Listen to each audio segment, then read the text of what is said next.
Welcome to Pure Hustle Podcast. I'm Mike. And this is Orlando, and we're on episode 87. Yeah.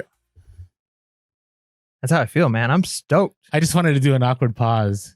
You could try to do an awkward pause, man, but you can't make it too awkward. I know. You could try, but I will just fill in that gap. But it's getting late in the studio, and I thought, you know what? Let's see how awkward we can get. And maybe we should release an episode that's just silence the whole time, and we could talk about like negotiation practice. And that's just like where you just have to sit there and listen as if you're like waiting Never to make give the first number. Yeah.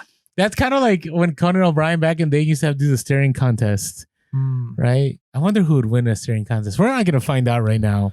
Especially that'd be weird on a podcast because you can't watch a staring contest. So what would that look like? I have no idea. That sounds like the worst idea ever. So the Pure Hustle Podcast staring contest. Now, I do want to throw exclusive to the podcast. It will not be on YouTube. Just tune in. You never know when we're dropping staring contests. And we'll give you like a play-by-play the whole time. See, this is what happens when it's getting late. If you're watching, I'm already down to no Diet Mountain Dew. Oh, I'm sorry. So I'm just going on pure podcast energy for the rest of this podcast. Now, I want to throw out something that I haven't discussed with Mike, but I think he's going to go along with this. I hope so. I think it's time for another conspiracy episode. It's been almost a year. There's been a lot of conspiracies just in the news recently, like just in the regular world, not the reselling world. Yeah. And so like, I think that like there's in the air, conspiracies in the air. I mean, even the raid on Area 51, right? Like I would say the failed raid. I would say I'm okay with like another conspiracy episode. Okay, but real quick, can I rewind to the Area 51 thing? Was it really a fail, or does the government just want to make you think it's a fail? Well, there's that. Ooh. And then here's the thing. Don't you think the government, now this is completely becoming the podcast that it's not supposed to be. Oh gosh. But don't you think the government would have just moved everything out? Do you know what I mean? Like if there was stuff? I don't think they were concerned about a bunch of... no, I know. It was big on TikTok. 26-year-old guys that live in their mom's basement. No, it wasn't even 26. It was like high schoolers. Like my junior high son was like, the Area 51 raid. And he was actually watching people streaming their attempts. So I always put a Bitmoji up. If you don't know what a Bitmoji is, good for you because they're silly. But basically, everyone knows what a Bitmoji is. So I have a Bitmoji of myself that I always put up on the board, like displayed when the kids come in. I want to see his Bitmoji. It's really good. It looks just like me. So I have this Bitmoji, and it's like whatever we're doing for the day, the agenda, I project it on the board when the kids come into my classroom. And for the Area 51 raid, it was the Bitmoji was me sitting on a UFO saucer with my arm around like an alien. Nice. And it was great. Like so many kids were like, "Oh, did you do that because of the Area 51 raid?" And I'm like, "The what?" And they're like, the raid." I'm like, "Oh, I don't know." But you knew, or I knew. Okay, I knew. You're just playing it off. Okay. But yeah. So for sixth graders, I now teach sixth grade. The Area 51 raid, man, there were some of them like, "Why can't we just be home? Like today should be a day off of school." And I'm like, I feel you. It really should. I definitely. I enjoy like UFO stuff and all that. I'm not saying where I lean, where I believe it. I think it makes great stories. You know what I mean? Like that's why people enjoy conspiracy, because it makes a great story, right? No one you think about the JFK assassination, right?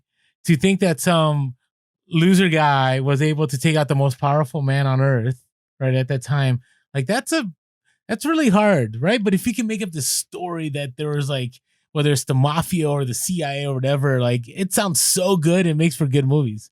This is like a really great intro to our conspiracy episode, which this is not. So no, I know. But the reason I brought this up, I know some of you guys enjoy hearing some of this. Okay. I know we haven't been turned off by almost everyone. Yeah. All three of you that are still listening. Thanks for, okay. But I want to make it like an annual conspiracy episode related to reselling. And then when one year we don't have our annual one, it'll be a conspiracy. Like, why didn't they do it? Was there like, like were they abducted during that time? Like, did eBay force them to not do it? Was it taken down? And we can even have like a gap in the episodes. So it'll be like episode 293, and then it'll jump straight to episode 295. And people will be like, oh, the Glitchgate got to PHP. Oh no. Okay. Yeah, that'd be great. All right. So if you have any ideas, now you could listen to our conspiracy episode from a year ago. I forget what number that is, but I think it's like in the 20s. Yeah. Somewhere in there. Maybe 25. What if I got it right? What if it is 25? Should I check right now? But if you have any conspiracies you'd like us to share and talk about, we're open to it. About reselling. Yeah. Yes, So let's make it clear about reselling. yeah. So we're talking algorithms. Episode 25. If you're watching the YouTube, I just showed Mike my phone. It was episode 25. Look at that. This is a conspiracy. I can't remember what episode we're on, but I remember when the conspiracy episode happened. Yeah, there's something fishy going on here. So we need some X-Files soundboard right now. All right, so if you have any latest conspiracies you'd like to share, or maybe you want us to build on the conspiracies that we talked on episode 25, and if you haven't listened to our conspiracy episode, you should.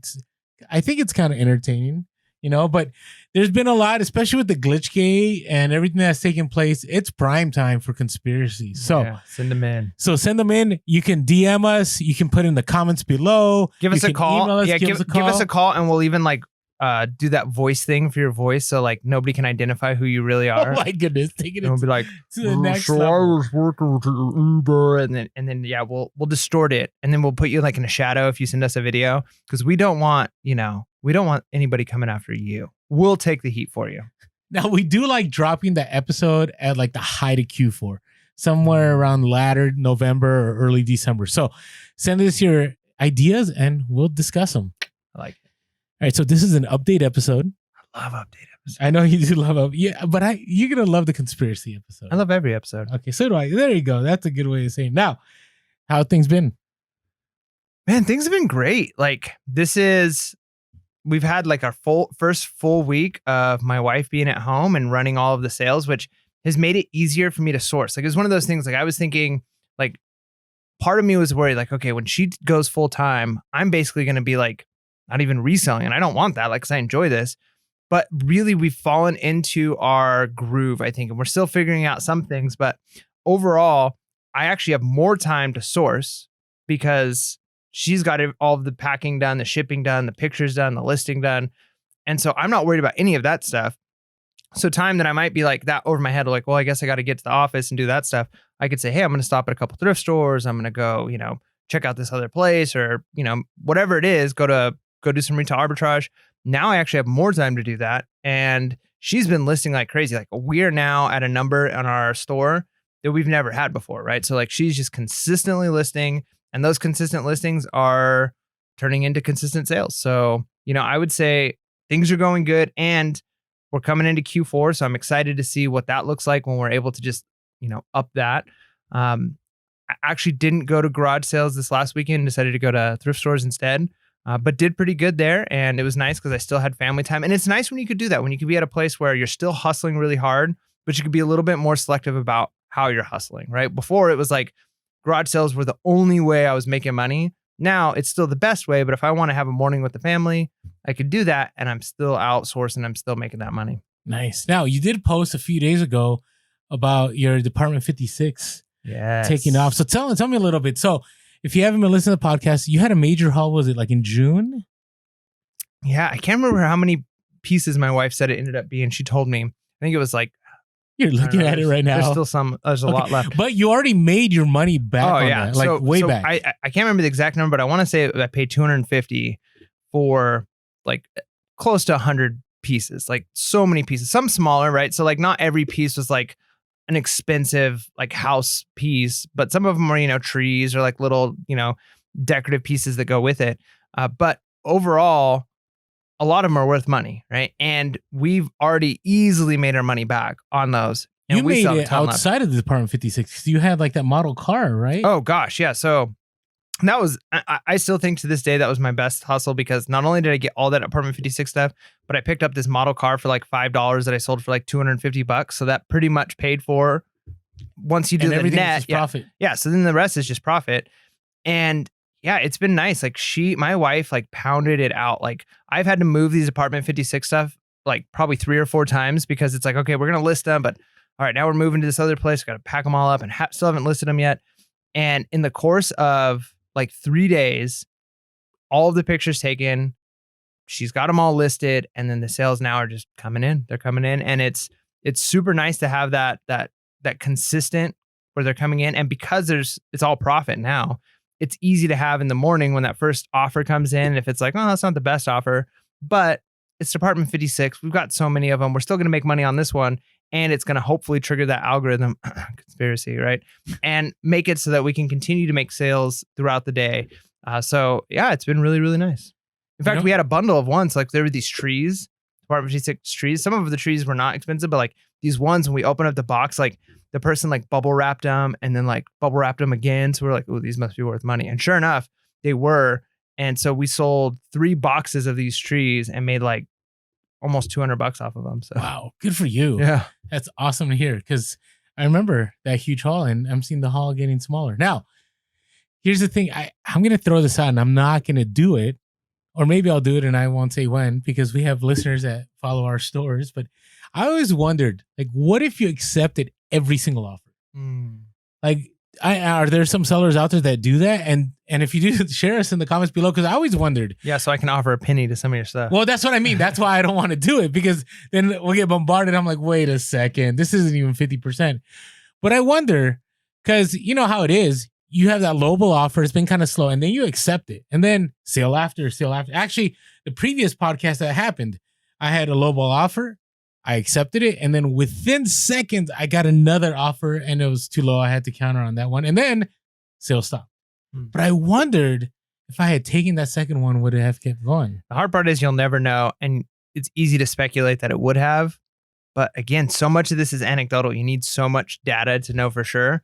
But it seems consistently across the board that people feel that way. Now, to me, that isn't enough to say like that is for sure 100% the thing, because I know so many people who think, you know, they fall into like gambling fallacies, right? Like all the time. And I'm like, that's not how gambling works. Like, that's not how like statistics work. And they're like, no, trust me, it's been read 3 times in a row. So the chances of it being read again are like only really small. And I'm like, no, it's every time it's the exact same 50-50, right? So I know people go by anecdotal evidence, but it does seem pretty convincing. I've heard so many people say that, you know, it triggers if you're accepting offers, and if you don't accept offers, that somehow you get pushed further down in the algorithm. So, you know? Yeah. So it's just something to think about. I mean, just to consider, because again, if you're having a slow day, sometimes you just need that to happen. You just need it to happen. So I thought I'd throw that out there. Now, so part of it too, you know, you have this greater family time, right? And that's pretty awesome. Like I do enjoy hearing that, because I know that part of the reason that you're kind of struggling getting the listings up was like she was working, you're working. Yep. And so do you feel you have even more time freedom and not as constrained? Is that what you're saying? Yeah, man, it's amazing. I mean, my hat is off to anybody who's a stay-at-home mom, right? Like it's a tough job. And then my hat's off to anybody who's hustling, you know, on their own out there. The fact my wife is doing both. And so like, I admire her so much.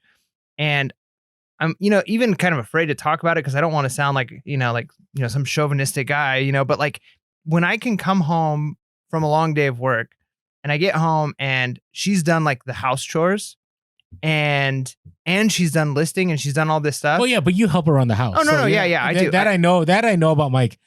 And when Mike he makes the bed, but he leaves earlier. So, you know, that's true. Talking back to our book study. Yep.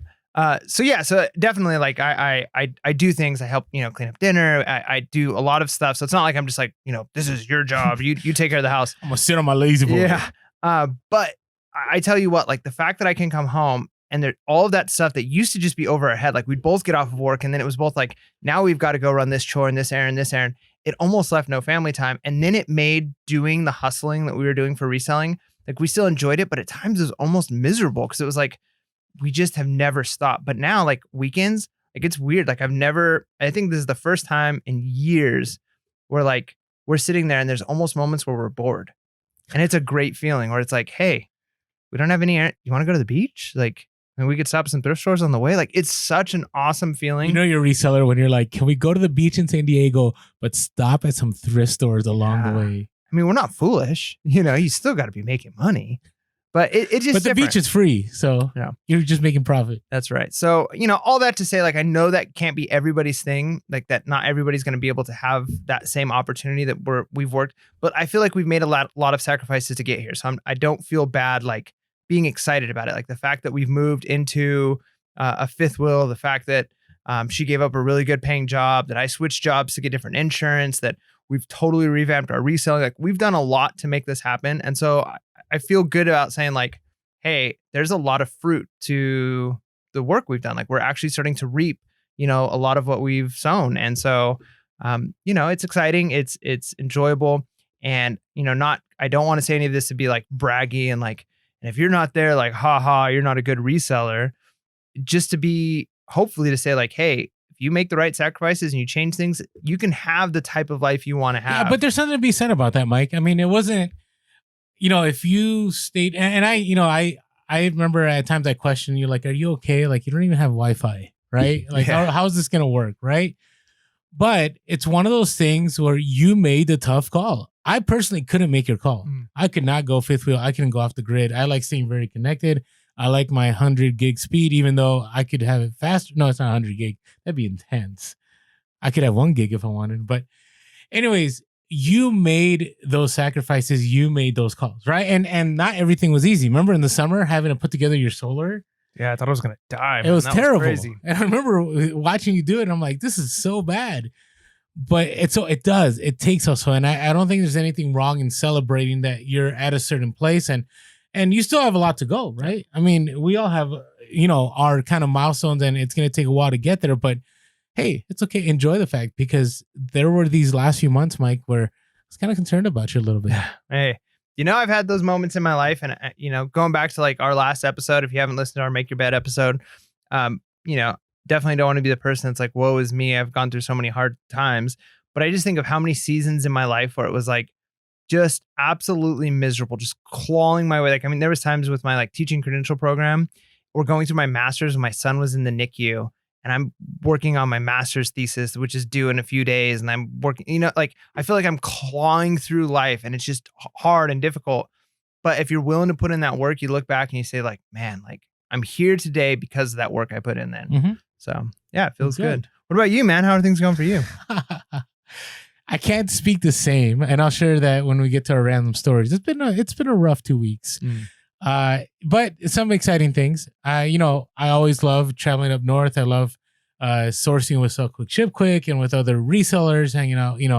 Just whenever you can. That's always super good. Especially, reselling can be a very solitary process, right? And we talked about that, but. I've really enjoyed sourcing with the new tools and using a scanner, especially with FBA. The hard part about it is we talked about this, I think, last podcast when we talked about don't make time your enemy, is that you get raw numbers. They're not raw numbers. You get actually more calculated numbers, right? You're not just looking at gross. You're looking at the breakdown of your net based on, when you're sending stuff into FBA about how much it's going to weigh and how long it's going to sit in the warehouse and all those things. And so, I've shared this before, but thanks, Mike. It just adjusted the mic. I've been good lately. So yeah, you're doing a lot better. Thanks, Mike. Appreciate that, Dad. I appreciate you. All right. But not making as many rookie mistakes. There you go. But here's the thing. I was really spoiled last year with this Toys R Us closing. I mean, I keep talking about how many boxes I was sending in, and now the hustle is going to be even more. And so I got to really look at my numbers because with Toys R Us, it was really easy. I bought most of the stuff at 80-90% clearance. So making a profit was not a problem. Well, now I don't have that advantage. So now I have to scan even more. I have to be even more careful with my numbers. And so that's been kind of a struggle. The other part is, boosting eBay. So, and we'll talk about this a little bit, but despite all the Glitchgate and everything that's happened, sales are still coming in. And I'm really going, you know what? And I talked about this before is maybe I need to, I don't know, it's hard for me to say because there's so much money to be made in FBA, but I've had those days where I've had several $100s, and to make that several $100s on eBay, right? It only takes a few items. To make those several $100s on Amazon, it may take 500 items. You know what I mean? Ooh, that many? Well, it depends. It depends on your margins, right? I mean, and I'm not picking up stuff that's there, but sometimes I do pick up stuff that I'm only making, let's say, $3 an item, right? So, okay, 500, a little exaggerated. Okay, all right, a little exaggerated. But let's say I want to make $300. I could do that on eBay by selling 3 or 4 items, right? It's totally doable. to make $300 net, depending on what you pick up, right? You got to be super careful, right? That's all I'm saying. So you could pick up 100 items and you'll make that $3 and you'll make that 300, or you could pick up maybe 6 or 7, but we're not there yet, right? We're still in October, so it hasn't really hit where those major bolos are there. So I'm just kind of evaluating things, thinking about it. So, I will tell you, it's really felt like a grind lately, and I'm okay with that. If this was January or February and I felt it was a grind, then I'm kind of like, oh man, like I got to figure something out. But I know it's not going to be like that. And I know that once Q4 really starts taking off in November, it's going to feel like a grind, but the motivation is going to be all the sales, right? When you can refresh your Amazon Seller Central app and you're like, whoa, I just made 50 sales in the last 2 hours. Okay. Then I can keep moving. I can keep hustling. But right now you don't see those kind of numbers. Yeah. Right. And I'm being a lot more careful. And so the money I made last year at this time isn't the same, but in reality, it kind of is because the net's the same. Does that make sense? Right. So just a little different. Yeah, I feel you. So that's kind of where I'm at. So I'm just trying to find that. I hate saying the word balance. I think balance is just, I don't like balance. I don't think it exists. Yeah, I feel like it's one of those things. We've talked about this in the past, or at least I have. I'm really big on, you can't speak in absolutes. So people who are like, balance is, that's what you're striving for. Balance doesn't exist. Like both of those things, like you really got to define your terms. Because I think there is a place where it's like balance is a good thing, and then extreme effort is a good thing, and then, focus, and then, sometimes risk. Like all of those things have their place. And so unless you're really defining your terms, I'd be careful speaking in like absolutes. Because somebody else, when they're hearing balance, like they're thinking they might be thinking of like a healthy, more like legitimate, and not like the you can have it all, Oh no, here you go with that one again. I see where you go. Okay, so give you an example. So one of the highlights of last year of Q4 was sourcing with Sell Quick, Ship Quick for FBA. And we would hit stores from like the moment they opened until 1 a.m. And it was like, we didn't have to scan. We just go in stores, money, right? Everything we grabbed, we knew we were going to make profit on. Well, this last time, it wasn't like that. But again, second week of October, right? So perspective is everything, right? And understanding where you're at. So I'm looking forward to that.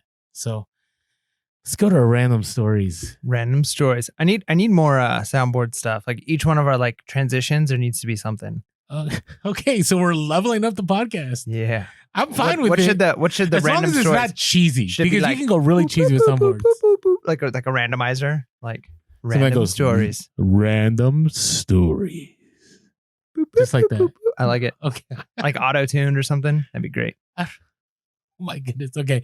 All right. So I'll go since I'm starting on this path of craziness. So let's hear it. Well, here's the thing. So fulfilling MF orders, right? Merchant fulfilled on Amazon. So that was a journey in itself. And I know I'm not the only one. So, because I know in the comments, sometimes people are like, well, Orlando, if you had your act together, you would have sold these, blah, blah, blah, by this time. But here's the thing. I'm not the only one. I saw plenty of people that were like last minute trying to sell things to hit that 25 item limit so you can sell things. So basically you're saying because other people messed up, it's okay that you messed up? Yes. I feel better. I just feel good. Okay. I'm being real. So here's what happened. I didn't wait till the end. I sourced items, but I'm telling you, Amazon is your ultimate foe when it comes to selling on Amazon. They really are. So to give you an example, I had picked up items that were super low ranked and I had priced them really low. And it didn't matter. Amazon was undercutting my lowest price. Remember I talked about like the Uno cards and so on? Like they were undercutting that. Right? And I went to the Uno cards again because I thought it was easy to ship and so on. And I liked your idea. So thank you, Mike. Mike's idea was list one, sell it, and then put in another one. Because what was happening, right? I'd list them for super cheap. Yeah, and then I'm out all this money. Well, and it makes sense that people did that. Like when I worked at Target for like the one like short season while I was going to school for my teaching credential, for whatever reason, they had a board game on clearance and it was Wits and Wagers, like super fun party game. Wits and Wagers. Yeah. That's kind of debt-free community, isn't that? No, not really. Yeah, it's more of like a gambling game. Isn't that a Ramsey game? No.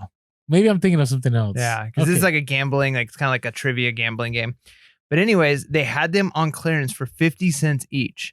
And I bought like 15 of them, right? Like all of them that they had. And I wasn't a reseller at the time, but I was like, these are going to make great gifts. The Ramsey one is act your wage. Act your wage. Got it. Sorry. No. But yeah, so I was giving these as gifts for people because it was like such a great clearance. So I can imagine if somebody's on Amazon and they see Uno cards for like super, super cheap, it'd be like, hey, I could buy gifts for the next year. How special to the people that listen to this podcast that are friends of Mike that got those gifts feel right now? Wits and Wagers? Yeah. Hey, if you had fun playing it, who cares how much I spent? You know? All right. Finish your story. Sorry. Man, isn't that weird though that like there's like this perceived like the value of the item, how much you spent changes the value of the item.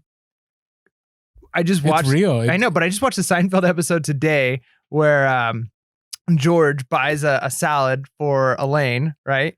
But this other lady was like carried the salad and actually handed it to Elaine, and Elaine said thank you to the lady, and George is like, how dare she? Like, I paid for the salad. Like, I should be the one getting the thanks, right? And it's this whole thing of like, well, but I paid a lot for it. So it's Is that the same episode where I think George does, he finds a super cheap sweater, super like designer sweater, and there's one flaw, right? But he's able to get it 90% off. And it was all good until Elaine finds a flaw. And then it's like, you bought this at 90, or I think maybe it was Jerry, I can't remember, but she's like, you bought this at 90% off, and then you must not care about me. And I'm like, whoa, like that was a $1,000 sweater or whatever it was. But I get what you're saying. Yeah, but isn't that weird? So, but yeah, so if you got a 50-cent Wits and Wagers, the retail value on it was $19.99. So just accept that. Like, you know, I got a deal. You got a fun game. Everybody wins. Stop complaining. There you go. Okay.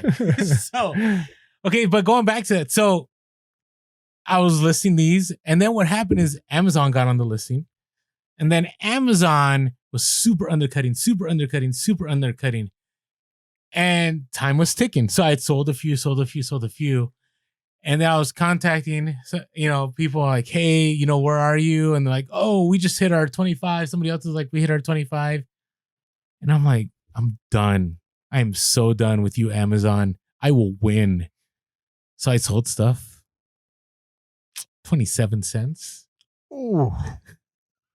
Amazon was really trying to undercut you that much? It wasn't that much, but it was to the point where I'm like, well, because what they do is they combine it with shipping, right? So the other sellers have it, and I'm sorry if I undercut you. If you were part of that crew, my apologies. I needed to make my sales. I needed to hit my 25. So I went all in. I sold the 11 items that I needed within 45 minutes. Sold, relist. Boom, boom, boom, boom. Hit my 25. People are like, what are you doing? You're like, focus on your phone. You're like, I'm losing money. It's great. Hold on. I gotta lose money 10 more times. Yeah, but you know what? I may have lost $60, $70, but the money I would have lost if I didn't make that merchant fulfilled, requirement would have been way more than that. So that's something you got to think about in reselling a business. Yeah. You got to make an investment. You got to take a loss to win later on. You don't have to, but there's times when that's the right course. Now, again, had I listed in August and had, I'd done more research and that, sure. So yeah, don't feel bad about calling Orlando I'm out. not looking for anybody to feel bad. People, mess up too. Listen, again, I say this before. I was a teacher and I was an administrator. I got called out all the time. Some people call me out. Whatevs. Like, Orlando doesn't care about anybody. Tell me something I haven't been called.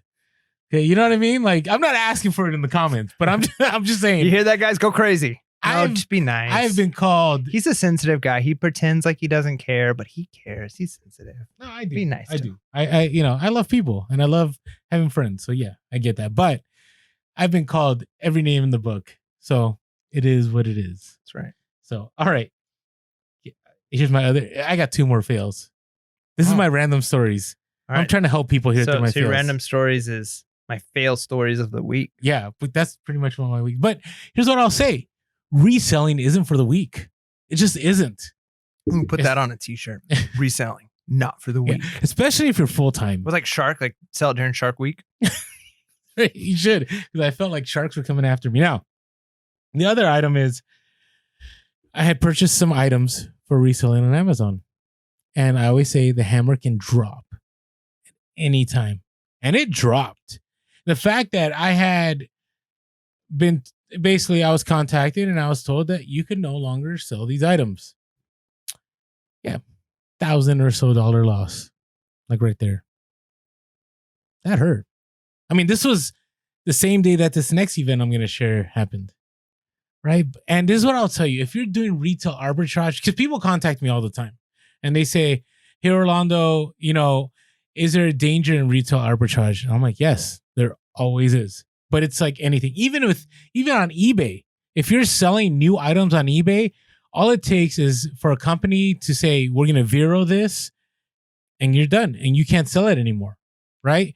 What I will tell you is you got to consider, is it worth the fight? And for me, it's just not worth it. So I just pulled everything. I took the 1,000 whatever loss, but it hurt because that hurts. That was going to convert to several thousand. Now, are you going to be able to sell those on eBay? Whatever. I'm not doing anything with those right now. I'm just nothing. Nothing. Not right now. Not right now. Just because you got to understand when put them into your 401 closet, and then when they become retro, then you're good to go. There you go. They're vintage. But vintage fingerlings. Here's what you got to remember: is when certain companies start going after sellers, it's pretty much like everywhere. Right. And it's more, and I don't want to speak on any kind of authority here because you don't know, right? I mean, there are other resellers that have sold items and they've gotten sued for selling certain items, right? And they weren't trying to do anything malicious, right? So for me, it's like, hey, better safe than sorry. Not doing this anymore. I'm done. This will go into my 401k closet time capsule, and maybe it'll come back. If you got the space. If you guys, and that happens sometimes. So I just want to be real with all of you that, hey, part of retail arbitrage is that game. Is a sense that you may one day be making a lot of money on an item, and next thing you know, you could either A, be gated, or B, get sent a notice that you shouldn't do this anymore. And I know some people in the comments may say, hey, you should fight this, or, blah, blah, blah. And you can. That's totally your option. For me, I got other things to worry about. Yeah, it's $1,000 loss, but I got several other thousands to make over the next, couple months. I like it. So just gotta be real. Keep looking forward. Keep looking. Thank you, William McCraven from our book study. Make your bed. That's what he said. Keep moving forward. In case you missed that. All right. That same day. Cammy, it's on Instagram. It was on our Insta story. So, if some of you are like, this is really happy, it was there. So, I like mornings because I get woken up by sales. I don't know what it is, but a lot of people That's your alarm clock. Cha-ching! It is. It really is. Or you got a message. Or you know what I hate? I've said this before. eBay, please change your message. Like if it's a message, make it a different sound because you think it's an offer and then you look. And I do not like eBay messages, right? They feel like you're just wasting your time. You get this, what do you call it? The endorphins kick in. You're like, yes, an offer. And then sometimes it's like somebody wanting a return. Yeah. And that's the message. Or somebody asking ridiculous questions and it's like, why did I, that sound, that was so mean. That sound shouldn't be triggering me to feel good. Right. So I get this message and somebody messages me and says, I don't know what happened, but I got a box with just a bag. I'm like, what? Like, that's impossible. Like, so I messaged them back. I'm like, I'm so sorry. That's never happened. Please send me pictures. Because I automatically go to, I'm being scammed. Right. But if they send me pictures, then, then it's obviously. Well, anybody can send you pictures of an empty box. Yeah, but this wasn't an empty box. So what happened is I had these coolers, these San Diego Goals coolers that I had sold. And, I paid $3 and I sold them for 20. It was good profit. Well, the pictures showed this cooler. And I'm like, oh no. Yeah. You sent it to the wrong person? I guess. Did somebody else buy the cooler and you sent it, or did you just pack the wrong thing? I don't know what happened because here's the thing. I don't do the bulk, when you do the bulk labels. Like I don't do any of that. I go one by one because I know myself that I can very much lose, things. So. But I'm still, that doesn't answer the question. So did somebody buy a cooler and somebody buy shoes? Two different people. Okay. Yes. So it's not just like you grabbed the wrong item and shipped the wrong item. You just swapped addresses or something like that? No. Here's where it gets tricky. So they show me the cooler. I'm like, oh no. So then I check my tracking for the cooler. Because I'm like, obviously the person with the cooler got the Bally shoes, right? Those were the shoes that this person was waiting for. Well, I checked the tracking on the cooler. It says I have 2 tracking numbers. I checked both tracking on eBay. You know how it shows like this has been shipped by the seller but not delivered or not sent for tracking? Both of them say that. I'm like, what is going on? So I'm like, all right. I apologize. I refund them the full amount on the Bally shoes. Well, here's what's funny. When they message me, they're like, these aren't the Kuru shoes I wanted. These are Bally's and they don't fit me. So I'm like, this person actually... Wait, no, sorry. That's the next message. Sorry. Okay, rewind. First person wanted Bally shoes. They got a cooler. Then I get messaged by the Bally shoes person. But it's not the Bally shoes person, which we thought. Are we saying ballet? No, Bally. Bally. Vintage shoes. Okay, vintage shoes. So I get messaged by a Kuru person. This Kuru person was supposed to get Bally shoes. So you're thinking that I switched the cooler and the Bally shoes. Right. No. It's even worse than that? No. It is. Because the person that's supposed to get Kuru shoes got Bally shoes. Do you get where I'm going with this? So it was like a 3-way swap. Yes. Okay, no. So this person messages me and goes, I was supposed to get Kuru shoes. I got Bally's and they don't fit. Now, my question is, why did you even try these shoes if they're not what you wanted? I didn't buy these, but, why not? Like, if they fit, I'll keep them. So part of me was like, hey, it would have been awesome if it fit. And they're like, you know what? What about the person who ordered the Bally shoes? Did they get the Kuru shoes? No, they got the cooler. Remember? Okay, then the person who ordered the cooler got the Bally shoes? Or the Kuru shoes? Like, somebody, they all three got some, Okay, see how confusing this is? So let's rewind it. First message, I'm supposed to get Bally shoes. I didn't get them. I got this bag. The bag ended up being the cooler. So I'm like, hey, maybe the person with the cooler got delivered the Bally shoes. I checked the tracking on the cooler. There's no tracking and there's 2 tracking numbers. Yeah. But at the end of the day, all 3 people got the wrong item. Don't know. Well, how do you not okay? There's no way. Okay, but that's what scares me because the person that was supposed to get Bally shoes got the coolers, the San Diego cooler bag, right? The person that was supposed to get the Kuru shoes got the Bally bag. Do you know what I'm saying? Got the Bally shoes. We got the Bally shoes. Sorry. Those of you that are listening are like, what is going on? And then the third person that was supposed to get the cooler, I don't know what they got because the tracking doesn't show anything. I never got a message and they're local to San Diego. So you would have thought by now I would have heard from them. I heard nothing. Crickets. Yeah, I'm assuming they got the other shoes. I think they got the Kuru shoes. Right. But I don't know that because the tracking for the Kuru shoes went to the person that bought the Kuru shoes. But instead they got Bally shoes. You just put the wrong stickers on the wrong boxes. That's what happened. Yeah. And so then luckily I had a second cooler. So I sent that cooler to the right person. And that tracking's all squared away.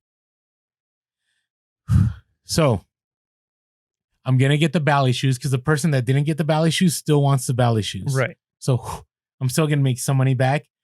I didn't get negative feedback from anyone. Whoa. Okay. Whew.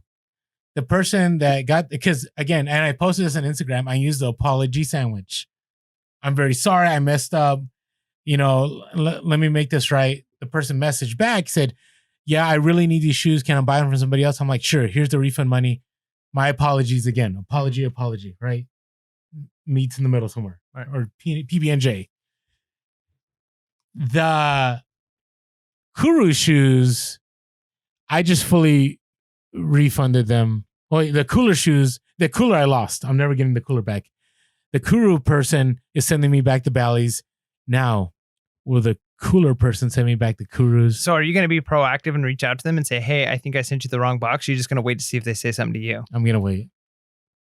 Oh, man. Because losing the $60 is better than getting any kind of negative. I always find that silence is always better in this situation. Interesting. So I lost a 60 on the Kuru shoes plus the shipping. So that's like 70. I lost a $40 Bally shoes plus the shipping. That's another 50. That's $120. Okay. I lost the cooler, which I only paid $4 for. So that's $124 on top of the $1K I lost that day. So just how it goes. I'm sorry. I apologize if you guys are completely lost on what just happened. Yeah, well, yeah. I have not had that happen to me. And so I can think of one time I sent the wrong items to somebody, but I've never had the swap situation. This is the first time. I mean, ever. we all make mistakes, and I really do appreciate you admitting you make mistakes. I can just only imagine. We've already talked. You don't care what people are going to say in the comments, but that, there's going to be people who are like, as a reseller, you should never, ever, ever make a mistake ever in your entire life, ever. And it's maybe true. That was a rookie mistake, but we all make mistakes. When you're tired, things happen. I mean, even Reebok makes mistakes and accidentally sells their shoes too cheap and then doesn't send them out. Like everybody makes mistakes. I know, but here's the thing. Part of our slogan is to be real. And I gotta be real. Like this happens, and I hope this resonates with some of you. And I really don't know how I could avoid that. That's my problem. Like I want to take this as a learning lesson, but I really one at a time, and I still mess this up. And I'm not on any kind of medication or special things. I don't drink. I don't do any of that. So I don't even know how this happened. Yeah, but hey, just gotta be real. So, anyways. Those are my amazingly bad random stories. Yeah, those. All right, so tell me yours. Well, I only have one. I guess I need to turn it into where I start bringing more of these. But sorry, I don't mean to overload. I just felt I needed to share because, anyways, I have my reasons. Yeah. Right, go ahead. So I didn't realize how bizarre the conversation was that I'm about to share was until after I left. And then I realized I probably should have poked a little more into this. But anyways, I'm at a thrift store and I'm stopping at some thrift stores on my way home. And I show up at this thrift store and I see this stereo system. And I'm actually going to talk about it when I get to the Bolo, what it was specifically I bought. But I see this and it's got a sticker on it and I paid up for it, right? It's like $80. It's like $80, 4 pieces. And it said on there the word test. Not tested, just test. Okay. So I look up comps. I see like, holy cow, I can make a lot of money on this, right? So I throw it in my basket and I push it over. And I'm at the store that should not be named, right? So I go over to the counter and I'm like, hey, I just got a question. Before I buy these, it says on here test. Does that mean? And he's like, oh yeah, no, don't worry. That means that the guy in the back tested them. And he told me the name of the guy. And he's like, I said, is there like a return policy on these if they don't work? And he goes, well, you have until tomorrow at the close of business. He says, but trust me, he goes, occasionally maybe something goes wrong, but the guy in the back who tests our stuff at this store is amazing. Like he knows his stuff. He knows electronics. He tests it. If it doesn't work, he'll put on there. It doesn't work. So if it says it's tested, he's tested it to the best of his ability. So I'm like, okay, that gives me some confidence. And he goes, yeah, because I tell you what, the store I came from before, man, the guy would put tested on stuff all the time. And a lot of times the stuff just didn't work. He just put tested on it. That sounds terrible. And I was like, oh man. Yeah. And then I left. And then as I'm driving away, I'm like, oh my gosh, what store is that? I should have asked him which store. But you know what? You gotta act like that every single time though. Yeah, well, that it's not tested for sure. Yeah. But I just mean like, if I would know, like if he would say, yeah, the store on such and such a street, yeah, then I know going in, like, don't trust it at all. Like if it says tested, just assume it's not tested, whereas I feel like you can develop a relationship with stores and kind of realize like, hey, if this store says something is tested and works, there's a good chance because they have a good reputation with me, right? Well, that happened. The store that shall not be named that's near to us, Mm-hmm. I had a good relationship with the people in the back and they all knew me. And so I never tested anything when I bought from them because they would say, hey, Orlando, we tested this, good to go, you should buy it. Right. And it was great. So I get it. But just imagine being told that by, yeah, there's this other store where, trust me, the stuff isn't really tested. And like, that's basically what he said. Like, you're getting junk. It's probably broken. And like. Well, here's the thing. And I know that people that have stores that shall not be named in their locations don't experience what we do because we could go up north to LA and I think there's like a 30-day policy on clothing or something. Wow. In some places, you could return electronics in 7 days. Like, oh gosh, that'd be it's great. crazy. I mentioned this at the store that shall not be named. I went the other day. And I bought this Top Gun costume suit for my son for his Spirit Week. And it looked awesome, by the way. And I'm kind of like, I don't know if he's going to like this. And he loved it. But it's funny. He wore it, but he's never watched Top Gun. How weird is that? Anyways, we're watching it tomorrow. Yeah. But I said, hey. Highway to the danger But zone. it's a great movie. So I said, hey, if this doesn't work out, can you return it? They're like, no. Yep. I'm like, what? Yep. No?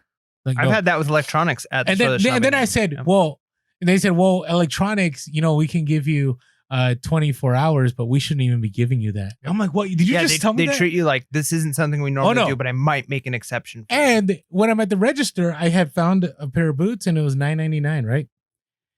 And they weren't like Tony Lamas or anything. And they're like, oh, I should have charged you $24.99 for those. I'm like, really? You would charge me $24.99 for this? Oh, yeah. I'm like, these boots are low tier boots. And it just I just felt walking out of the store that shall not be named. And I know people say I always complain, but I'm telling you, Mike and I, this is real. Like, this is how it is, at least in San Diego. Well, and the weird thing too is at the two that I went to, I stopped at two Goodwills. I'm just going to call them Goodwills. Store that shall not be named. I stopped at two Goodwills on my way home, and I stopped at a couple of other thrift stores, like Salvation Army and like a American vet store, a few other stores. And I walk into one thrift store, and I was surprised at how inexpensive the shoes were. Like I bought like 3 pairs of shoes for about $4.99 to like $7.99 each, which was what I was used to buying shoes for. What did you just say? $3.99? No, $4.99. It's still Maybe $4.99, but it was $4.99. That's still cheap. It was cheap, yeah. I got a pair of Morels, like great condition, for $4.99. That's a score out here in San Diego. It's amazing, right?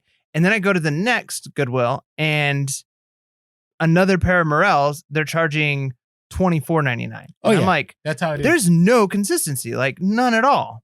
It's bizarre. Yep. Anyways, we can go on and on, but we don't want people to comment that we're always whining, so we'll stop. Right. Was that your story? That was my story. Tested, untested? Yeah, just because like that's one of those conversations, like when you really think about it, like it was a bizarre conversation. Like I should have like I almost want to go back and be like, hey, do you remember when you told me that you used to work at a store and the guy in the back was terrible? What store was that? Just so I know. Do it. I want it so we can share it on the podcast in the future. I want to know what he's saying. What, I should like dox that store and like no, I don't want to put him on blast. I just want to know. Because then if you share with me what store it is, I can validate. Because I know the stores around here. So do you, but all right. It's time for our breaking current news. No, I don't. No, this is not news. This is current topics. Current topics. Like why isn't it? Like it is news. Like topics. Current topics. I don't. Is like news. I don't want to seem like we're a news feed or we're like we're not pundits like reselling pundits. All right. But are we? So we're just talking about topics, and we're not giving news. We're not delivering information. We're just talking about topics. There's a difference. This is what happens when we hit the later hours of the podcast. All right. So the first one, okay, thank you, by the way, all of you that listened and thumbs up our video that we dropped and actually put on the podcast. If you haven't listened to it yet, by now, supposedly 3 days ago on the 21st, eBay was going to give us an update on the timeline for when Glitchgate was going to get fixed. So if you don't know what we're talking about, item specifics got thrown off. If you looked at your listings, maybe it's fixed by now, but if it hasn't been, if you had sizes and other items, all that got kicked out of there. And so eBay has been telling us that behind the scenes, they're going to fix it, that we don't need to worry about it. And so on this past Monday, they were supposed to give us a timeline when that's going to happen. So thank you guys that, watched our YouTube, gave it a thumbs up. And if you haven't had a chance yet, this is a good time for us to intro this.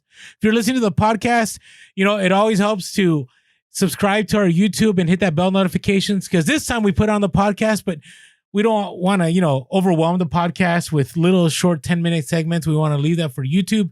And so this will be a good chance for you to get that information if we ever drop it. We're also on Instagram and TikTok and Facebook as Pure Hustle Podcast. We are on Twitter, Pure Hustle Cast. You can always give us a call, 619-738-1170, right? Our conspiracy episode. You can call us in, 619-738-1170, or shoot us an email at purehustlepodcast@gmail.com. And as always, if you want to say thank you in a monetary way, we do have a PayPal link below, and we're always grateful. And we have some shirts that have been selling still. Nice. We need to restock our shirts here soon. So that's coming soon. I know there's one listener out there that I still owe you a shirt, and we're just between suppliers and we get super busy, but I got you. I'm going to take care of it. Yeah. And I don't know if you've already covered this or not, but but iTunes reviews is like one of probably the number one thing you can do to help us out. So above anything else, if you appreciate the content we're putting out, just take a minute to go on, leave us a review, give us some stars, write something if you feel like it. And, you know, at least 5 stars. Yeah, at least 5 stars minimum. Joking. But honestly, like that's the currency in podcasting. Is the only way people are going to find us is word of mouth or through searching for us, and they're only going to find us if iTunes. I mean, it's there. It's like kind of like that their algorithm, right? We're only going to show up at the top if we're reviewed well. So please drop us a review. It really, really, really, really helps. Thank you, thank you, thank you. And here's the awesome thing. Remember before we wanted to get to 100 and we got to 100. Now we're at 154. Hey, I would love to get to 200 by the end of this month. That would be awesome. So, and I appreciate, you know, the latest review here was Mike and Orlando are 2 hustlers out here dropping knowledge and tips on how to make it as a reseller, both funny and informative. Appreciate that. Hey, someone thinks I'm funny. But I'm going to tell my wife that. I'm going to tell somebody said I'm funny. They don't think I'm funny? No. I'm just saying, like, I'm sure you're funny, but like, I often think I'm funnier than I am. And I'm told I'm not as funny as I think I am. So, but somebody else confirmed I'm a funny guy. And then the next person said, great podcast, right? So, hey, we're grateful for both. Yeah. Thank you so much. Thank you so much. Really appreciate it. Okay. Back to our current topics. All right. So going back to Glitchgate. So by now, we don't know where we're at. Hopefully by now it's resolved, but I'm thinking if they're given a timeline that by the time this episode dropped, things haven't been fixed, right? But in case you don't know, part of it is that you could go in there and you could fix it. And some people have chosen to do that, but eBay is saying they're taking care of it. And have you still had sales despite the Glitchgate? I mean, yeah, definitely there's been a drop off in sales overall. Okay. But since we've started listing like crazy and getting all of our Department 56 up and getting all of our Legos up and getting all these other things up, sales are starting to move back up. Now, is it possible that the sales would be even higher if we weren't experiencing this Glitchgate? Yeah, it's possible. I just don't know. I don't know. Yeah. And so that's what I wanted to share is that we don't know, right? I've had good sales and I've had days that were quiet, but that's the norm even before Glitchgate, right? So just keep on listing, keep sending offers, keep doing all the things you keep doing. And if you want to fix them, go for it. To me, I'm having enough sales that I'm not worried enough. Like if I wasn't having any sales, I'd be in there fixing it. But since I'm having sales, I'm not super concerned. And again, I'm on other platforms that I'm making money. So that's taking care of things. Now, I did want to share, eBay's not alone in this, right? Poshmark, I don't know. Did you know about the issue about being able to get paid? Like that was an issue that's been taking place. Etsy's had some issues. And somebody had, this is Careless Kingdom, ex-drop shippers that I was going back and forth. You know, they were dropping, like they would drop within like 5 minutes, like $5,000 in ads on Facebook. Think about that. Like, and so they're telling me about like Shopify, right? It's another platform. And, Shopify supposedly is the second biggest, second to Amazon. But on Shopify, when they were on there, they were telling me that the goal was to make like 20% profit. But most of the time it was only 5%. Wow. Like, and we're talking about, so you make $50K in a month. It's not a lot of money. Right? That's rough. But what they were saying is like on Shopify would be glitchy 50% of the time. Right? Or sometimes it wouldn't work. This stuff wouldn't work on Facebook and you wouldn't get your money. Right? So in sharing this, right, it was good to get a perspective. Right. And the perspective is that, and we shared this in our quick 10-minute blurb, is that regardless of what platform you're in, this is bound to happen. Right. So it's been on eBay, it's been on Poshmark. And again, you don't hear these things, right? I didn't hear a lot about the Poshmark thing. I haven't heard a lot about the Etsy thing. Right. I mean, you're going to hear it in the circles that are using it. The reason why you hear it so much with eBay is because we're in the eBay circles. We're in the eBay circles, right? So it's one of those things like, yeah. I do think I'm on both sides of the fence on this, which I usually am not. I'm usually pretty firmly in one camp or the other. But I absolutely 100% empathize and sympathize with the people who have lost money and are frustrated with eBay. I get it, especially if this is it's your income, right? Yeah. Like you're playing with people's livelihood. And I also 100% understand where eBay is at, where they are a business that's trying to make money. So they're going to try and rectify and fix the situation. But also there's humans and there's going to be mistakes. Like even the best companies, like just think of like you're a huge Apple guy, right? Like how many times do Apple release products and it's like huge bugs, mistakes, and Glitchy it's like all over the place. Yeah. and so that's just normal. And I think people expect that. And I think the hard part is when you put people on a pedestal or you put companies on pedestals as if they could be perfect. Now, what we do expect and want is that when mistakes happen, that they take every step necessary to rectify it, and that there's a certain amount of humility and openness. But then you're never going to appease everybody. And so I'm trying to fit in both camps here and say, like, I get it. eBay's that there's part of it that's screwed up, and people are rightly upset and frustrated. And there's time, like I'm kind of frustrated with it.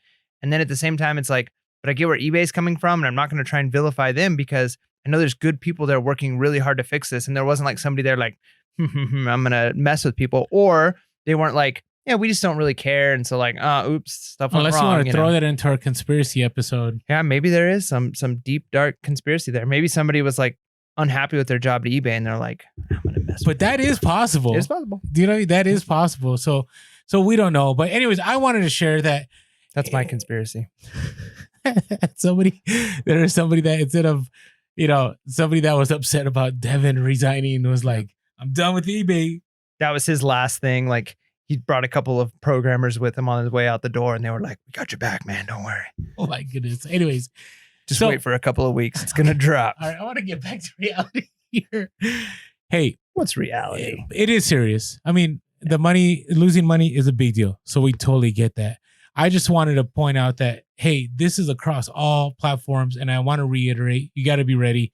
You got to diversify. You got to have savings, and which we already talked about before. So I don't want to belabor the point, but hey, I'm hoping that things get fixed. I'm hoping by the time this episode has dropped, that's already been fixed. Right. But who knows?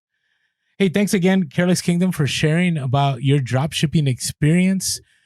Basically what I got was you had to be in front of a laptop 10 hours a day, and it was hard to get nice margins, which I get it. And there are some successful dropshippers that do listen to us.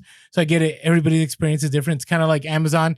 There are some people that run with Amazon, and there's others that don't have the same, right? And it all depends. And their Careless Kingdom is happy now with eBay because 70% returns is what they're sharing with me.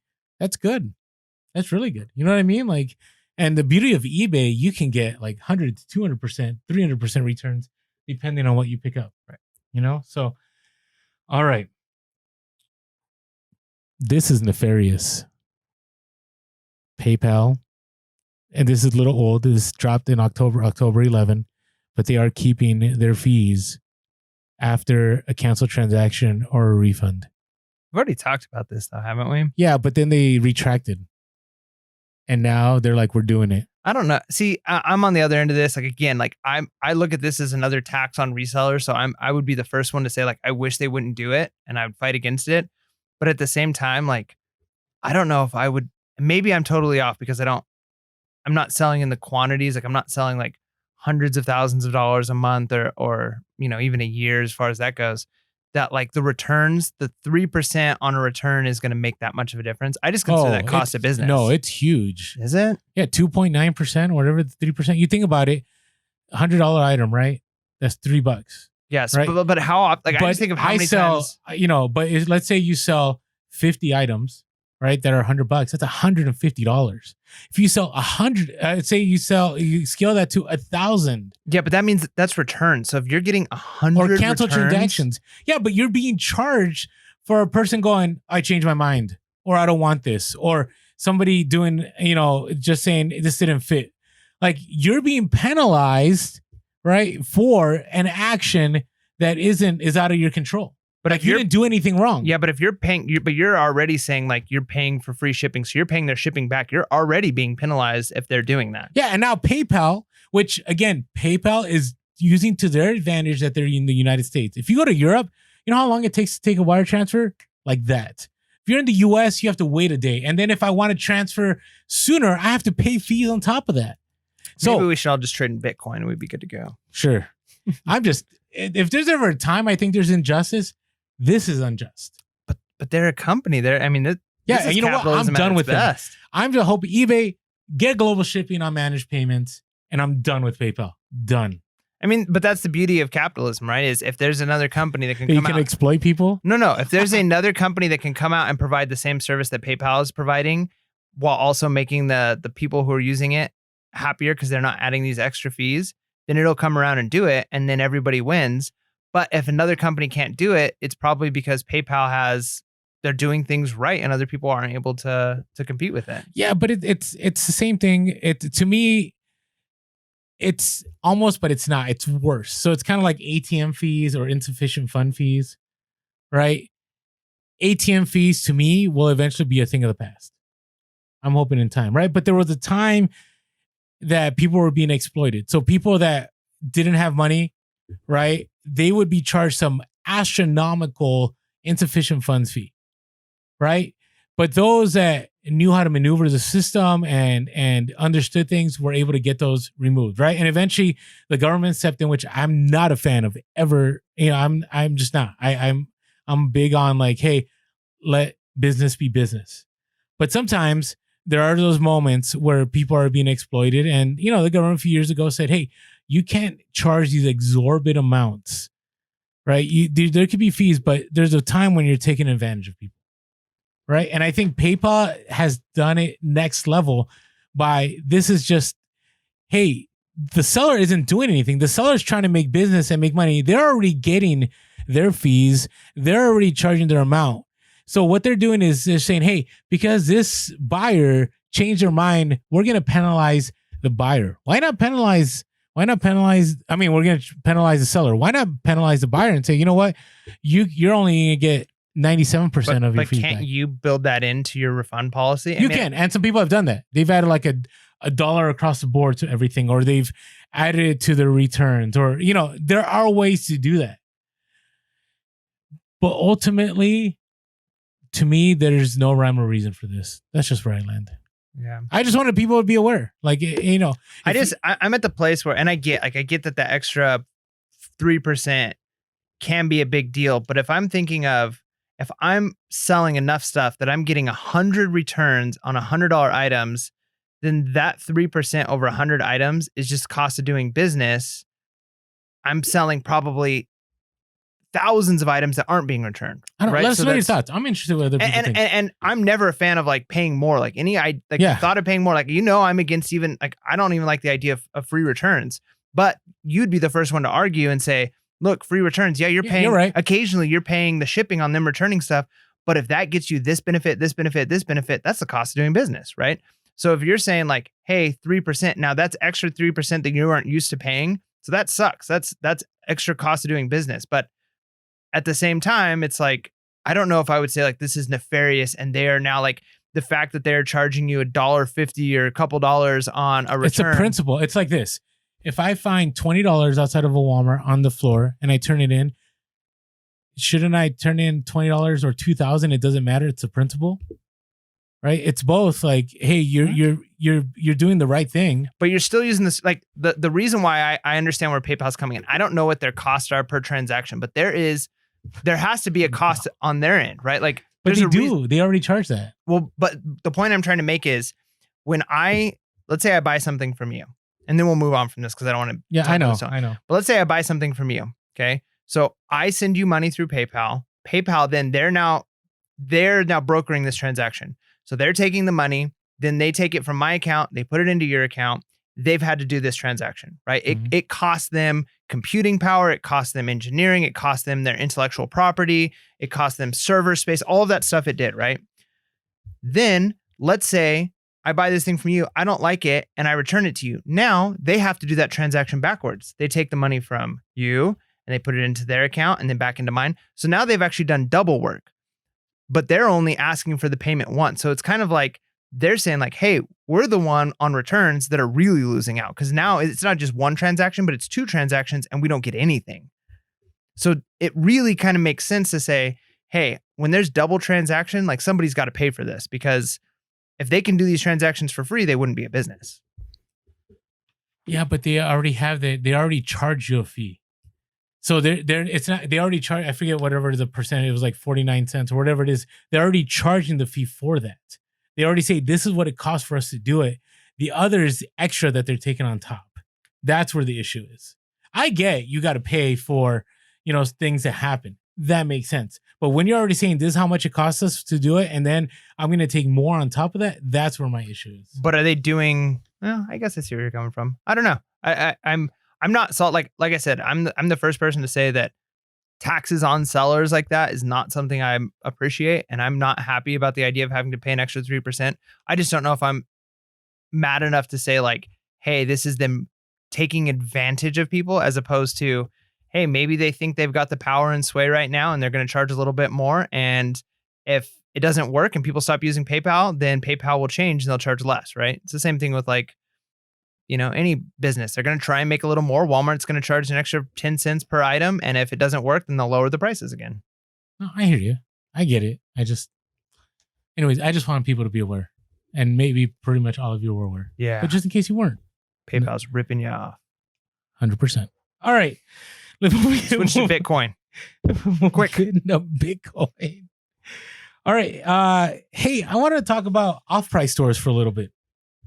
So, because we just had a whole podcast, right, about how to source for Q4 at off-price stores. So we're all talking about not the death, but the end of brick and mortar stores as far as retail. And Ross is instead opening 100 new stores. But I still think that's a move towards the death of brick and mortar. Yeah, I get that. But brick and mortar as far as selling at exorbitant prices, brick and mortar stores like the mall, like when you go to the mall and you go, I don't know, let's say Macy's, right? Macy's like prices are super next level. But you can get, now here's the tricky thing. Next level's in there high. I feel like Macy's is cheap. Really? Yeah. Maybe I haven't been in a Macy's. I used to work for Macy's. Macy's is cheap, especially because they have so many coupons and sale. Okay, Nordstrom is a little more. Yeah. Okay, right. But you can maybe get the same products at, I don't know, Nordstrom Rack or so on. Right. Right. But I found this interesting on two levels. One is that I think this is ultimately going to change a few things. This is going to change, one, reselling, because a lot of people source at Ross. Right. So this may flood the market, right, with stuff from Ross, or B, it may allow for more opportunities, right? We don't know. Yeah. I almost don't know if it's flood the market as much as, there might be that aspect, but I think the other aspect is if Ross becomes more popular amongst the millennial shoppers, the buyers, if they're going to these off-price stores, they're going to be less likely to be spending top dollar prices on eBay for the same item. Well, and that's the thing. And so it's not that the market's flooded in the sense of there's more resellers shopping it all and picking up all these Ross stuff and throwing it on eBay, but people are just like, I'm not paying those prices. I shop at Ross. True. And, if people don't have a Ross. But if they're opening up 100 new, that's what I mean. No, like, I know. But that if places that didn't have them now all of a sudden have them, your buying base just went down. Agreed. And it's kind of like with Marshalls and TJ Maxx, like, you have people all the time. You see it on Instagram where somebody sold something from Marshalls and somebody will message them and go, why are you charging me this much? I could have got this at Marshalls at this price, right? But it's the same principle, right? We're connecting buyers to items that they want, right? So I don't know. I just thought I'd throw this out there. I thought this was interesting. Now, I want to tie it in to another story. And I don't know if, I'm not saying the Today Show is a reliable news source, but they had this news story, which I thought was interesting. So sometimes, you'll go into TJ Maxx or Marshalls and let's say you find a Robert Graham item, right? And so it's like $20, $30 for this Robert Graham shirt. And you see the retail tag and it's $150 to $200. And you're going, wow, like this is going to be a good, ROI. And then you do the research and it's not that great, right? So always be careful. But here's what's interesting. What this news report did is they found out that not everything at these off-price stores come from original retailers, which I thought was weird because you think you're buying something, a brand from Nordstrom, you think they carry it at Nordstrom. But what they found is you could look in the tags and it would say like TJX. And what's happened is that these designers have allowed TJ Maxx and Marshalls and whatever stores to make their own clothing with those brand names on there. Yep. I was poorer growing up, and even when I graduated out of high school and I got a decent paying job right out of high school, I still was in this like I couldn't spend a lot of money for clothes. Like it just didn't feel right. And so I would go to Target and I was like, I remember when I first started getting into style and I'm like, oh man, I can get some Chucks at Target. I wish people on the podcast could see Mike's movement. And like just jabbing. Pretty cool, man. So I see this pair of Chucks at Target and I'm like, yeah, I'm getting these. So I buy these Chucks and I'm wearing them and I think I'm all cool. And then some people at my work are like, man, are those 1 stars? Oh, like, yes. 1 stars. I remember those. I'm like, these are my Chucks. And they're like, yeah, those are Target Chucks. And I'm like, yeah, but I got them at Target, but they're like, no, it's like a different one. Like those aren't the all stars. Those are 1 stars. Like, they just sell them at Target. And I'm like, man, even when I try and get on brand, I'm getting the off brand, on brand thing. So I could see how that TJ Maxx and Ross have deals with these companies to get the name brand, but it's not the high level name brand. Correct. So the only reason I share that story is just to be careful when you're sourcing out there. Number one, you should never go with, hey, just because the MSRP says this and this is what they're selling for, that you're going to make money on it. You should definitely check comps.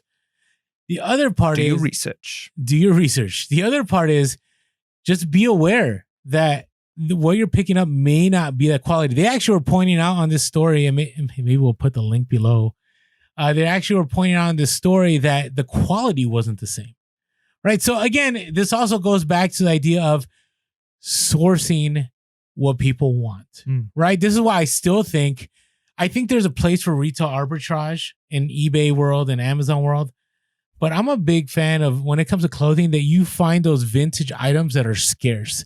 And that's where your money is going to be. I like it. Especially in clothing, because man, this is going to be interesting, because if that is the case, I wonder how much items are being flooded. Now, the other thing they shared in this story is that one good way is to just do your research and see if that item is actually being sold in that name brand store. Right? And I do that all the time.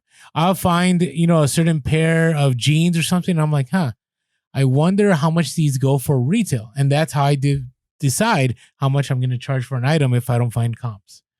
So anyways, just thought I'd share that. I thought that was interesting. Yeah. Okay, a couple more things and then we're done. Hey, be aware, Amazon, I don't know if you got the email. A lot of people I was talking to on Instagram were telling me, I didn't even read the email, but Amazon is raising their inventory performance index to 400. Oh my gosh. Okay, I don't even know what that means. I'm sorry. So basically, I'm sure that's probably a bad thing. In order to get unlimited storage on Amazon for items, you have to have a certain number, right? And right now it's 350. So if you're above 350, then you're all good and you can send in as much stuff if you want. If you're not, they'll limit, and they really limit how much you can send in. So to me, it just seems that Amazon is moving more and more towards and away from one-off sellers. Because if you do a lot of one-off, right, your stuff may sit longer in the warehouse. You may not sell things as fast. But if you're selling constantly hot items or items that are selling for cheap, like your number is going to be way up, because one of the ways that you can get your IPI up is your sell-through rate. If you're constantly selling, chances are you're going to, sell through and your number won't be as high, but your out of stock number may be high. So you got to be careful there to either replenish that stock or close that listing and remove it so you're not worrying about your IPI numbers. Yeah. I mean, and that totally makes sense from Amazon's perspective, because they have limited space in their warehouses and they have huge warehouses. But even still, let's say you've got one rack in the warehouse, and if you got one seller who's got their items on that rack and nothing ever sells, and then another rack that they have in the warehouse that the moment stuff comes in, it's going out. So that rack is making tens of thousands of dollars over the month, and the other one makes $50. As far as Amazon's concerned, like, well, one of them is a good customer and the other one is not. We're going to cater to the one that's bringing us money. Mm-hmm. So it makes sense. So just be aware of that. I definitely see that Amazon, like eBay is doing the same thing. And we talked about this earlier, is that, accepting low offers and more sales come in. All platforms love seeing more sales. Yep. Money. And you do too, right? No, I do too. I'm not a fan of losing money. Nobody is. No, I know, but but what I find with Amazon is sometimes they just want you to sell through stuff, and instead of making that $10 by waiting longer, they want to see you just make that $2 because in the end they get their fees. Yeah, they're making. Matter. Yep. So, but just be aware, if you're getting to the Amazon game, you're gonna have to sell and sell and sell. It's not. It's eBay might be the slow dime. Amazon's fast nickel. Well, I remember 5 years ago, you could do kind of slow dime on Amazon. There was no long-term storage fees, and there was no IPI, so you could send something in, and you're like, I'll just wait to get top dollar. Like those days are definitely gone. Yeah, I mean that makes sense that those are the days when they were building, right? And now that they're somebody, they can kind of say like, all right, like now that you've helped us build this empire that we have, we will cater to the people who are helping us the most, But in the like when they were first starting, even though they weren't first starting, but as they were building that aspect, they were kind of more desperate. Like, we'll take anybody. We've got the space. We need the sellers. And so, that I think the encouragement or the advice that I would take out of that is whenever there's a new platform, whenever there's a new, whatever it is, and you're getting involved, you can't expect that the glory days, that the honey hole is going to always be there like that. But you've got to work extremely hard so that you rise to the top. So that way, when those days end, that you're one of the people that platform or that whatever it is looking to is like, we want to make this seller happy because they bring us money. And so you'll keep some of those golden era benefits as all of the other people who are kind of just like riding the wave are kicked out, right? Mm-hmm. So that's still not a bad thing. It just means you've got to be willing to work harder, hustle, and rise to the top. It's kind of like the era of Poshmark shipping. I'm just going to leave it there. All right. So You're just wrong. I can't wait to the we know that I was leaving it there. Post office fees will go up, so there might be a slight increase, but it's not what you think it is. So. Well, and that's one of the things, but I'll leave that for another podcast. But yes, post office fees are going up, but it's mainly on the flat rates. Mm. But again, I always say this: if you charge shipping on anything above first class, higher prices isn't going to affect you. It may affect your sales, right? So because people are going to look for the cheaper shipping option, but I haven't seen that yet. So. All right. Next thing I wanted to share, because I thought this was super cool. This isn't like a reseller topic, but something that Allison, can you say her username? Big Drift Thrift. Yes. So she shared this on Instagram. I thought this was super awesome. So you know how lately eBay's become like a layaway program. Have you noticed that? Mm-hmm. Like you'll accept the offer and then it's like, what? When are you going to pay? And then they don't pay. Or it happens I don't know. It's happened a lot. I would say in the last 2 weeks, I've probably had 30 plus items end up in this world. Okay, so this was her tip. Thank you, Allison, for sharing this. She says if somebody sends you an offer, you decline it, okay, and you go back to that listing if you're willing to accept that offer, and you change your price to what they offered you. And then on the decline, you send a message and say, hey, I appreciate your offer. I'm willing to do that offer. I've changed my pricing so you can buy it right away. This will be up for a certain amount of time, and just leave it at that. So 2 things come out of that. The buyer has to pay immediately because now it's a buy it now, which you can set that setting. And 2, it creates urgency because maybe somebody else will grab it ahead of time. Yeah, that's good. The only thing I worry about, and this is one of those things where we just don't know, we don't have the data for it, will declining those offers hurt you in the algorithm? Even if you're converting sales. I don't know. The other thing I worried about too is people like quick stuff, right? They, accept the offer, boom, they'll pay right away, right? And so will this, lead to people going like giving them like, why are you doing like, why don't you just accept my offer? Exactly. And they'll give them that moment of pause to go, maybe I don't know if I want to buy this, but Allison sells a lot of good stuff, right? I mean, if you're not following big _thrift Drift. That's what I said on Instagram. You should, because she has great items that she sells, bolos that you've never heard of, and it's in Alaska. But what I'll share is I thought it was a great idea because I'm leaning towards I want to do that because I'm getting really tired of people not paying. And until managed payments get squared away, this looks like a great alternative to, get your money when people are actually, and then you separate the people that aren't really serious. So I appreciate the idea. So again, somebody sends an offer, you're willing to go with the offer, you go, you adjust the price, then you decline. In that decline, you send them a message, say, hey, I've adjusted the price so you can buy it right away. And if the person really wants it, I don't think they're going to be scared. So you know what? I'm going to do that now. I'm going to try it. At least try it. I'm going to report back, see how it worked. I'll report it back. So I'm going to try this until our next update episode. We'll see what happens. I like it. All right. Thank you, Allison, for sharing that with us. Really appreciate that. Are you ready for our next segment? I think so.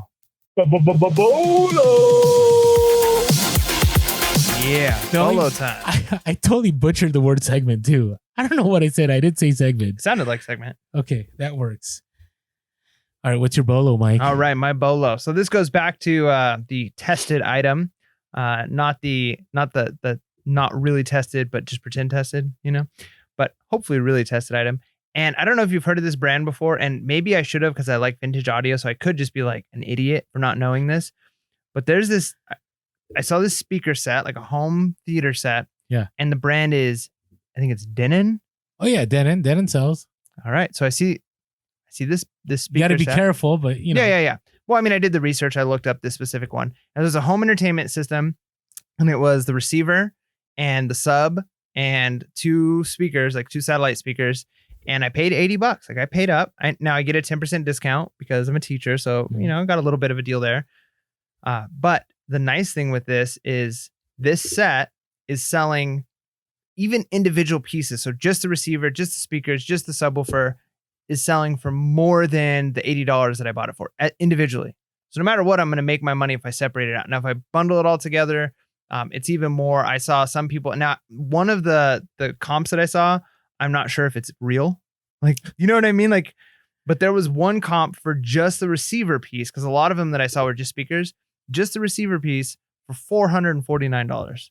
But It was a bid, right? So I don't know if it's an auction bid. It only had one bid on it. So I don't know if somebody just like jokingly bid it and didn't pay. Yeah, and it's hard to tell, because it doesn't tell you now. Yeah. The other thing is, I do find that people that buy through eBay's global shipping program, since there's no other way for them to get it, they're willing to drop good money on that kind of money on. Yeah. So, hey, if it's possible for me to get that kind of money, I'm going to be ecstatic. But either way, it was a brand that I'm not used to seeing. I don't see it very often. But when I saw that the comps were really high on this specific unit, it just made me think like, hey, here's one more brand. 'Cause I'm at a point now where I almost don't even look at speakers just because there's so many that aren't worth money. And you can spend a lot of time looking at them.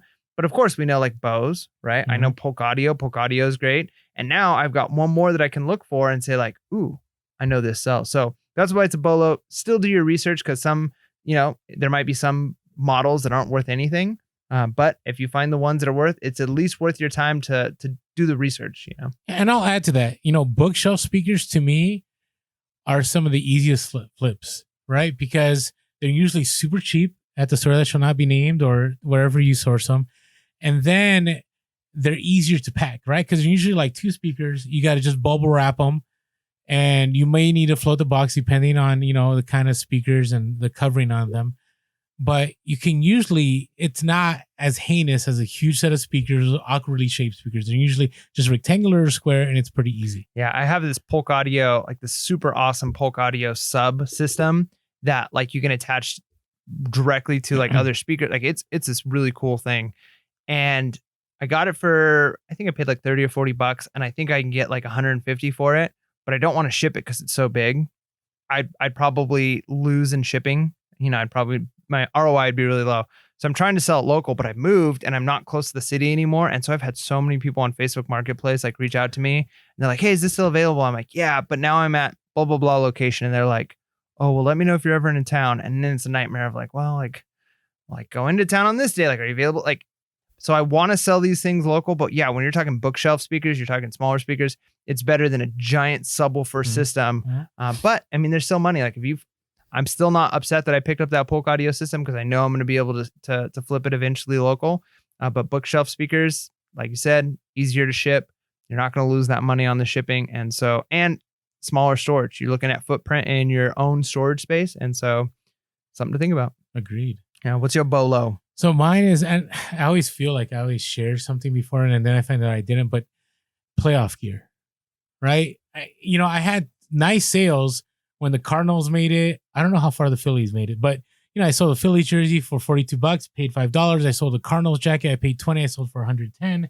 I sold some other Cardinals gear. I mean, you got to pay even if you're not a sports person, it doesn't hurt every once in a while to just, Google a certain, sport like Major League Baseball or NBA or whatever it is, or, if you're near a sports bar or whatever, just to pay attention, because you never know when you have certain items that are going to sell for money at a peak. And that's happened to me sometimes where a certain team makes it to the playoffs and something that's been sitting forever sells.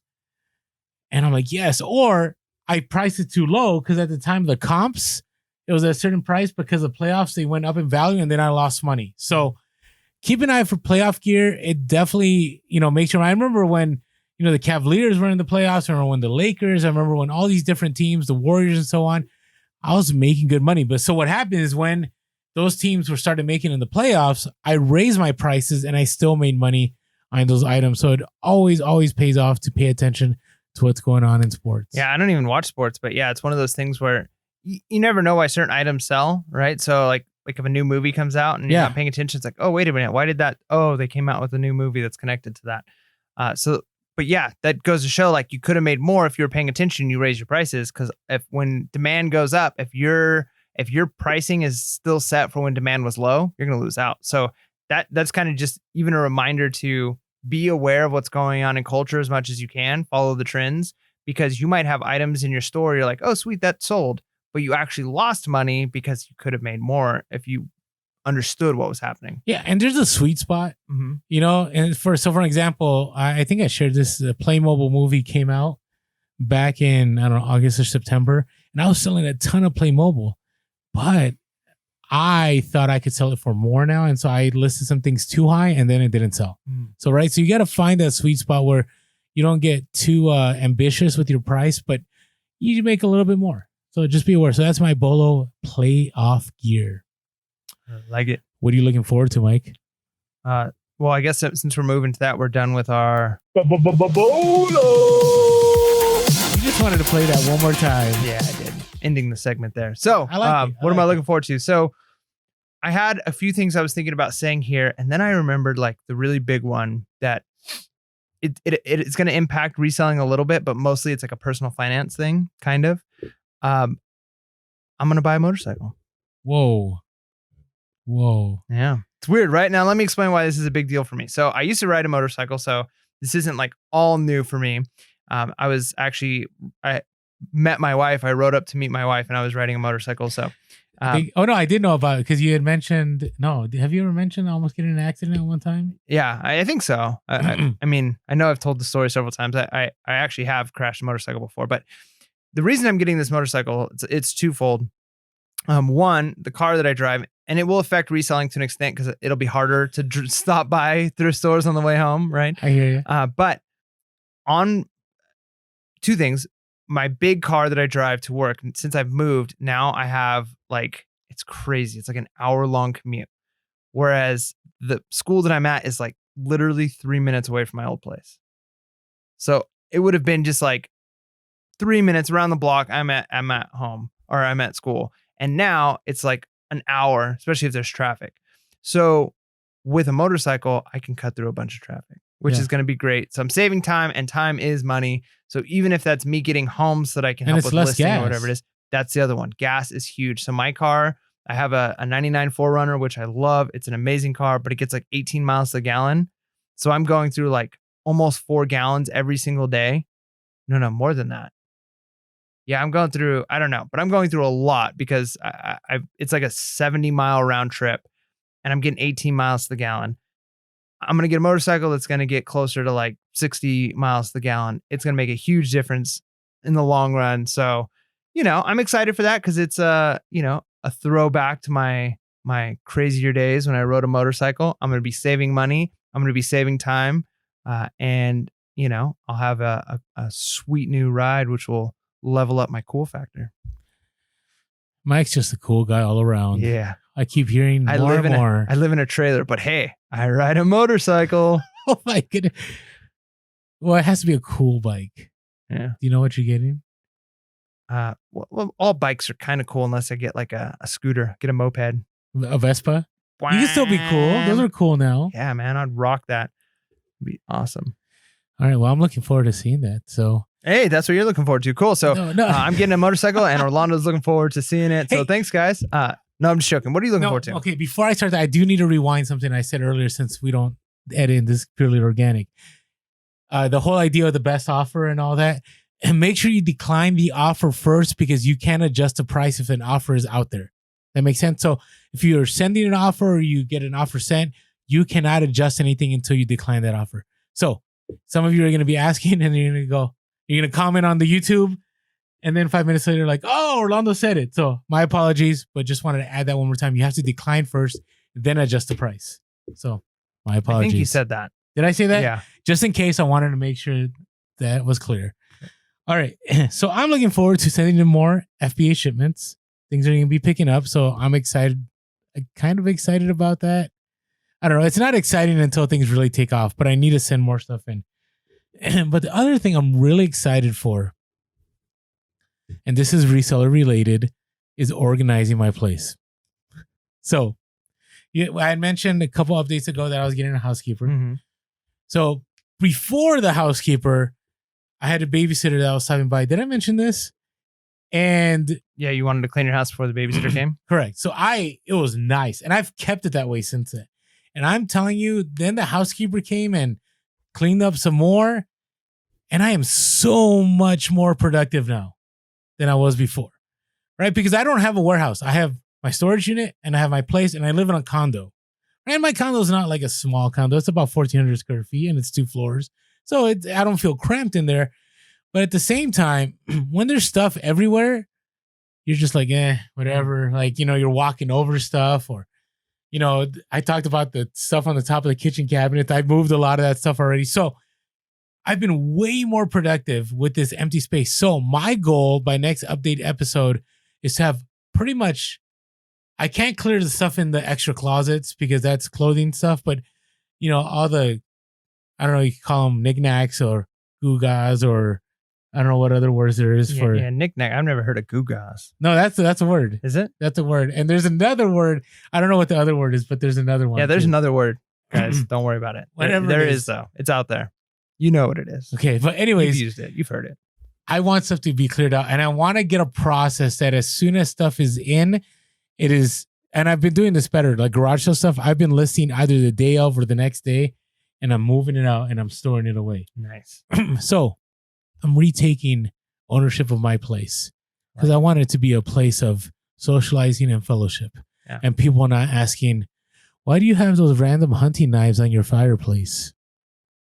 I thought about that the other day. I bought some the other day and they go, that'd be kind of weird. Right next to a box of Barbies. People are like, this guy's weird. No, that's what I mean. Like, I want that to be done. There's going to be a new phase in Orlando's life. Yeah. Started with him making his bed. Now he's cleaning his room. And before you know it, my room's always clean. It's kind of like the living space, kitchen, like that place. This is a metaphor to the organization of your life, which is really a picture of the clutter within your own soul. That is true. I got a lot of clutter of my own. Clutter, baggage, whatever you want to call it. Tune into our last Make Your Bed episode. You can hear about some of that baggage that's on there. So anyways, that's what I'm looking forward to. Organizing my space and leveling it up. Good stuff, man. So I like it. Hey, I appreciate I like this episode. It's good stuff. Because we always I like our banter, so we're good. And we're still friends when we walk out of here. That's good. Did we argue in this one? A little bit. We disagreed on some things. I think the last Orlando's holding a grudge a little bit there. No, we're good. What do you mean? We're good. I didn't even know there was like a possibility that we weren't good. Now I'm concerned. No, but it's funny. Okay, so we should be ending this soon. But there was dropping that 10-minute episode the other day. Like we got into it a little bit because like, when are we gonna drop this? Are we gonna put music at the front? You wanted to make it raw and dirty. I'm like, hey, let's make it this way. And in the end, it all mellowed out, and we dropped the episode, and it brought value. Yeah, you guys should see the behind the scenes, man. It's good times. Good times. Well, hey, Mike and I, we're good friends. Yeah. And with that being said, make sure to be real, be relevant, and be reselling. Peace.